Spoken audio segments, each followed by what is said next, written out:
ہی شیطان اور اس کے اخوان اور اس کے اعوان کو کرنے لگ گیا تھا، اور کعبہ کے 360 بت منہ کے بل گر پڑے تھے، اور کیسر اور کسرا کے کنگرے ہل گئے تھے۔ تو ان کا ذکر ہی ہمارے لیے کرنٹ ہے۔ اور کچھ لوگ کہتے ہیں، نادان ہیں ہمارے بھائی، وہ کہتے ہیں کہ جی موسیقی روح کی غذا ہے، میوزک روح کی غذا ہے۔ میں کہتا ہوں نہیں، ہمارے روح کی غذا ذکر حبیب صلی اللہ علیہ وسلم، ہمارے روح کی غذا آقا علیہ السلام کا مقدس مبارک مطہر نام لینا، سننا، پڑھنا، کہنا، لکھنا، یہ ہماری روح کی غذا ہے، اور ان کی بات کو سننا، اس پہ عمل پیرا ہونا، یہ ہمارے روح کی غذا ہے۔ تو ہمارے روح کی غذا کیا ہے؟ نبی علیہ السلام کا ذکر مبارک، یہ ہمارے روح کی غذا ہے۔ اس مبارک مہینے کا تقاضا یہ ہے کہ اس میں نبی علیہ السلام کی شان بیان کی جائے، آقا علیہ السلام کا ذکر بیان کی جائے، سیرت بیان کی جائے، سنتیں بیان کی جائیں، احادیث بیان کی جائیں، آقا علیہ السلام کا چلنا پھرنا بیان کیا جائے، بیٹھنا اٹھنا بیان کیا جائے، سونا جاگنا بیان کیا جائے، کھانا پینا بیان کیا جائے۔ اس کا تقاضا یہی ہے، اور اس کا مقصد کہ آپ علیہ السلام کی شان پتہ چلے، آپ علیہ السلام کی عظمت پتہ لگے، آپ علیہ السلام کے جو مقام کی رفعت اور بلندی ہے وہ پتہ چلے، آپ علیہ السلام کی عظمت کیا ہے وہ پتہ چلے۔ لیکن میں کیا کروں کہ میں بھی مجبور ہوں، اور میں مجبور کیوں ہوں؟ میں اس وجہ سے مجبور ہوں کہ جب بھی میں آقا علیہ السلام کی شان بیان کرنے کے لیے لب کھولنے لگتا ہوں، قرآن مجھ سے پہلے بول پڑتا ہے۔ سبحان اللہ۔ میں جب بھی آقا علیہ السلام کی مدح بیان کرنے کی کوشش کرتا ہوں، قرآن کریم جو ہے مجھ سے پہلے بول پڑتا ہے۔ میں جب بھی آقا علیہ السلام کی عظمت کے کسی بات کی طرف نظر دوڑاتا ہوں، میں اپنا قلم اٹھاؤں یا زبان کھولوں، میری زبان کھولنے سے پہلے اللہ کا فرمان پہلے سامنے آ جاتا ہے۔ میں علیہ السلام کے دانتوں کی مبارک دانتوں کی بات کرنے لگوں، قرآن پہلے بول پڑتا ہے یاسین والقرآن الحکیم۔ میں علیہ السلام کے چہرے کی بات کرنے کا ابھی سوچتا ہی ہوں، بات کرنے کے لیے ابھی سوچتا ہوں، الفاظ کو ترتیب دے رہا ہوتا ہوں کہ علیہ السلام کا چہرہ کیسا تھا، قرآن پہلے بول پڑتا ہے والضحیٰ۔ تو میں ابھی اب آقا علیہ السلام کی زلفوں کے بارے میں لب کشائی کی جسارت کرنے کا ارادہ ہی کرتا ہوں، قرآن پہلے بول پڑتا ہے باللیل، قسم ہے زلفوں کی۔ میں ابھی آقا علیہ السلام کے باتوں کی، تکلم کی، گفتار کی، الفاظ کی وضاحت کرنے کا سوچ ہی رہا ہوتا ہوں، میں بھی ارادہ ہی کرتا ہوں کہ نبی علیہ السلام کی گفتگو کے بارے میں لوگوں کو بتاؤں کیا تھا کہ گفتگو کیسی تھی، قرآن پہلے ہی بول پڑتا ہے وما ينطق عن الهوى ان هو الا وحي يوحى۔ تو قرآن کریم جب میرے بولنے سے پہلے ہی آقا علیہ السلام کی شان بیان کرنے لگے، تو پھر میں یہ کہنے پہ مجبور ہو جاتا ہوں کہ میں ان کی شان کیسے بیان کروں کہ جن کی شان خود اللہ تعالیٰ بیان کر رہا ہو، جن کی شان خود خلاق عالم بیان کر رہا ہو، ان کی شان میں کیسے بیان کر سکتا ہوں؟ کیا بدی اور کیا بدی کا شوربہ، ہماری اوقات کیا اتنا سا منہ اور اتنی بڑی بات، اتنا سا منہ اور اتنی بڑی بات کیسے کر دیں؟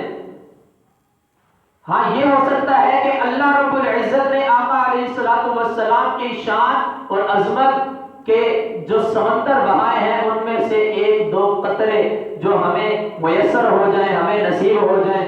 ایک عربی شاعر نے 40 سال آقا علیہ السلام کی شان اور مدحت میں نظمیں لکھی، اشعار لکھے، 40 سال تک نعتیں لکھتا رہا۔ کتنے سال؟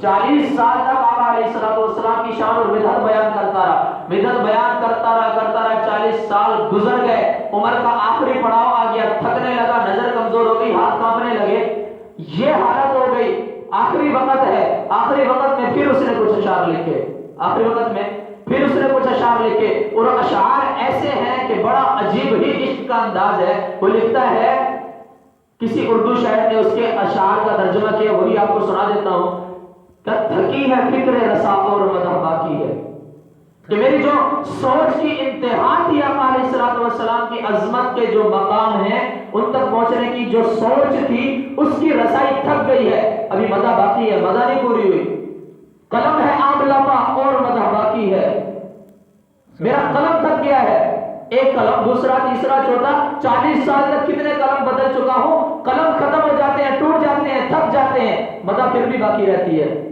قلم ہے آملہ پا اور مدح باقی ہے، تمام عمر لکھا اور مدح باقی ہے، 40 سال تک لکھتا رہا۔ آقا علیہ السلام کے سیرت کے کن کن پہلوؤں پہ اس نے لکھا ہوگا, کن کن آقا کی گفتار پہ کیسے لکھا ہوگا, آقا کے کردار پہ کیسے لکھا ہوگا, ذات پہ کیسے لکھا ہوگا, بات پہ کیسے لکھا ہوگا, معاشرت و معاملات پہ کیسے لکھا ہوگا, مدحت پہ کیسے لکھا ہوگا, عظمت پہ کیسے لکھا ہوگا, رفعت پہ کیسے لکھا ہوگا, مقام اور درجات پہ کیسے لکھا ہوگا. تو کہتا ہے تمام عمر لکھا اور مدح باقی ہے, تمام عمر لکھتا رہا ہوں, لیکن آقا علیہ السلام کی شان ہے کہ ابھی بھی باقی ہے. ورق تمام ہوا اور مدح باقی ہے. ورق ختم ہو گیا, عمر کا ورق تھا نا, ختم ہو گیا, مدح ابھی بھی باقی ہے.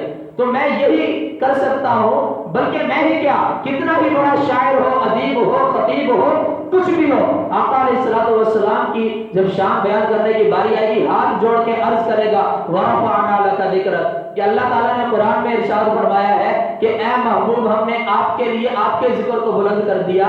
تو جو بھی شاعر اور خطیب آقا علیہ السلام کی شان بیان کرنے کی جسارت کرنے کے لیے لب کشائی کرے گا, وہ یہ کہنے پہ مجبور ہو جائے گا کہ آقا آپ کی بات کرنے سے میں نے جو آپ کی بات کی, آپ کی سیرت, آپ کی صورت کے بارے میں کچھ لب کشائی کی جسارت کی ہے, میں نے جو یہ بات چھیڑ لی ہے, چھیڑ تو بیٹھا ہوں, حق مجھ سے ادا نہیں ہو پاتا, میرے بیان کرنے سے آپ کی شان کیا بڑھے گی, آپ کی شان بیان کرنے سے میری عزت بڑھ گئی ہے. آقا آپ کا ذکر ایسا ہے کہ آپ کا ذکر کرنے سے میرے ذکر میں اضافہ ہو گیا. آپ کی شان ایسی ہے کہ آپ کی شان بیان کرنے سے میری شان بڑھ جاتی ہے, اور آپ کی محبت ایسی ہے کہ جتنی بیان کرتا جاتا ہوں بڑھتی جاتی ہے, ختم ہی نہیں ہوتی. تو ہم آقا علیہ السلام کی شان بیان کر ہی نہیں سکتے. کائنات میں خلاق عالم کے علاوہ کوئی اور آقا کی شان بیان کر ہی نہیں سکتا. کسی کے اندر اتنی ہمت ہی نہیں, کسی کی اتنی اوقات ہی نہیں ہے, کسی کی اتنی اوقات ہی نہیں ہے. اور میرا تو یہ عقیدہ ہے, یہ نظریہ ہے, یہ ماننا ہے کہ جو قرآن کریم میں کتنے سپاروں کا ہے, کتنے سپاروں کا ہے, آپ حضرات کو بھی علم ہوگا ماشاءاللہ, آپ بھی مسلمان پڑھتے رہتے ہوں گے, تو قرآن کریم کتنے سپاروں کا ہے, 30 سپاروں کا. میرا یہ عقیدہ ہے, بلکہ میں یہ سمجھتا ہوں کہ ہر سنی کا یہ عقیدہ ہے کہ اگر قرآن کریم میں آقا علیہ السلام کی اللہ تعالیٰ شان بیان نہ کرتے تو قرآن کے 30 پارے ہی نہیں بنتے, قرآن کے 30 پارے ہی نہیں بنتے.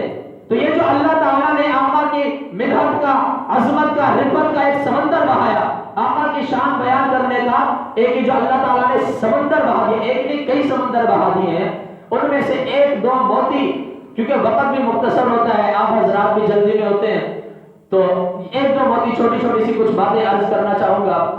اللہ تعالیٰ نے قرآن کریم میں ایک پیغمبر کا واقعہ بیان کیا. کس کا؟ پیغمبر کا. ایک پیغمبر کا. وہ پیغمبر ہے حضرت موسیٰ علیہ السلام. میں 2 آیتیں میں نے خطبے میں پڑھی, انہی کی بات کروں گا, انہی 2 آیتوں پہ اپنی مختصر سی بات عرض کر کے پھر اجازت چاہوں گا. اللہ تعالیٰ نے قرآن کریم میں نبی علیہ السلام کو ارشاد فرمایا, یا ایھا النبی, اے نبی, اے پیغمبر, اے رسول. اچھا, ایک نقطہ اس سے ذہن میں آیا, یہ بات میں اپنی جاری رکھوں گا. ایک نقطہ آپ کو بتا کہ اللہ تعالیٰ نے قرآن کریم میں آقا علیہ السلام کو یا ایھا النبی کہا, یا ایھا الرسول کہا, لیکن قرآن میں کہیں یا محمد نہیں کہا.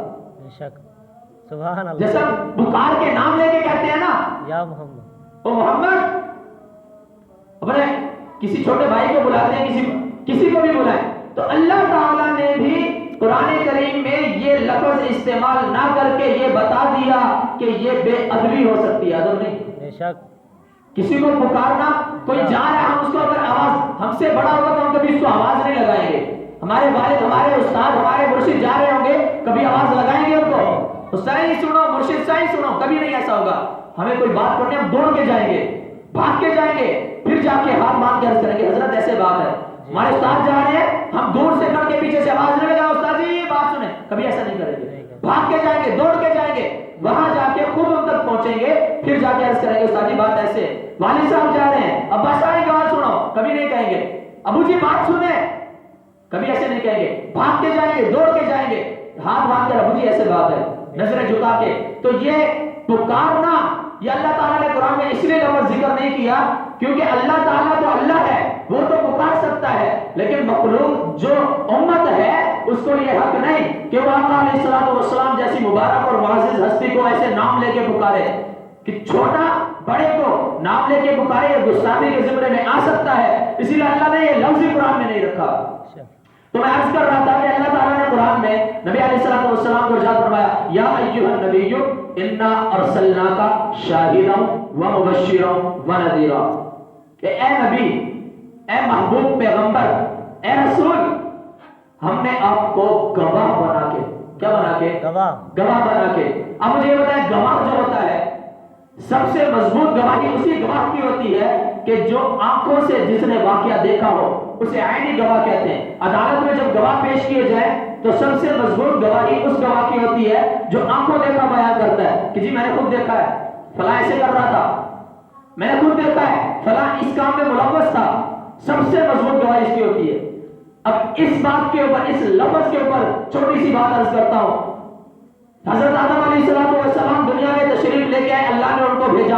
آدم علیہ السلام نے کیا بتایا؟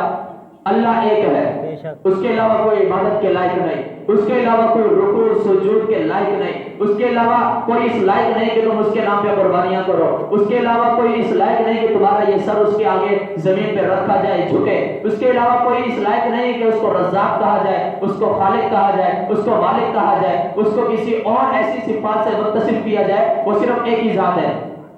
آدم علیہ السلام آئے، انہوں نے یہی بتایا لا الہ الا اللہ۔ کیا بتایا؟ لا الہ۔ پڑھ لے، ثواب بھی ملے گا، گناہ نہیں ملے گا، لا الہ الا اللہ، انشاءاللہ گناہ نہیں ملے گا۔ کیا کہا آدم علیہ السلام نے؟ کیا بتایا؟ لا الہ الا اللہ۔ حضرت آدم کے بعد ان کے بیٹے نبی بنے شیس علیہ السلام، انہوں نے بتایا لا الہ الا اللہ، کہ اللہ کے علاوہ کوئی معبود نہیں۔ ان کے بعد پھر اور نبی آتے رہے، ادریس علیہ السلام آئے تو انہوں نے بتایا کہ لا الہ الا اللہ، اللہ کے علاوہ کوئی معبود نہیں ہے۔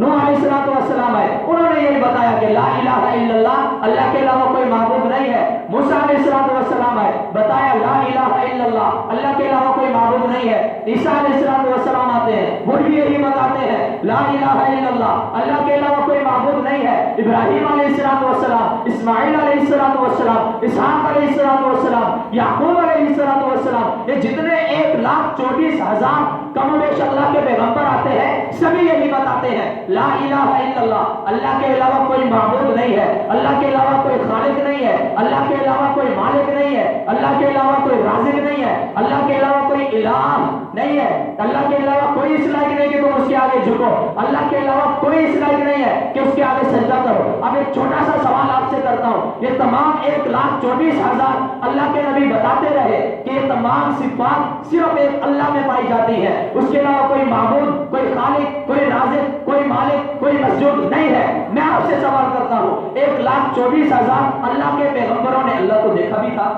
نہیں۔ اللہ کو دیکھا تھا؟ نہیں۔ اللہ کو دیکھا تھا؟ نہیں دیکھا۔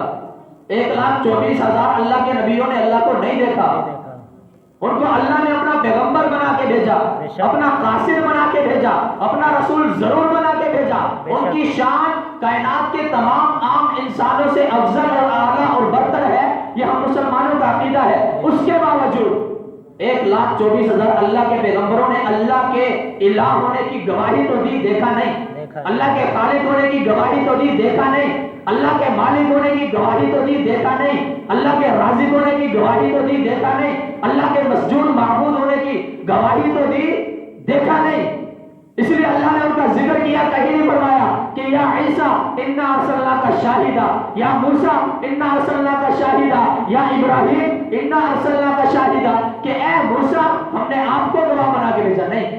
اے عیسیٰ آپ کو گواہ بنا کے بھیجا، نہیں۔ اے ابراہیم آپ کو گواہ بنا کے بھیجا، نہیں۔ کیوں؟